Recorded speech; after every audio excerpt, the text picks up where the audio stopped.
अरे जी जी माणसं मोठी झाली ती का झाली याचा कधी विचार केलायस का?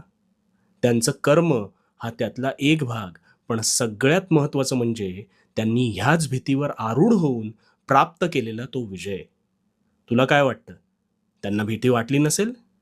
अरे का नाही वाटणार? ती सुद्धा तुझ्यासारखी माणसंच आहेत ना. पण त्यांनी निर्भीडपणे झेप घेतली. इथेच त्यांचे अर्धे कार्य पार पडले. आणि कोणत्याही विजयी माणसाची गाथा ही त्यानंतर आलेल्या अपयशावर आरूढ होऊनच तयार झाली. मी कधीच तुमच्यात भेदभाव करत नाही.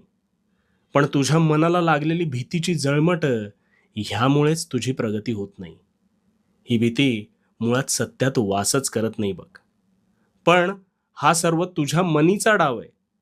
त्यामुळे ह्यापुढे स्वतःवर विश्वास ठेवायचा आणि या भीतीमागे फसायचं मात्र नाही.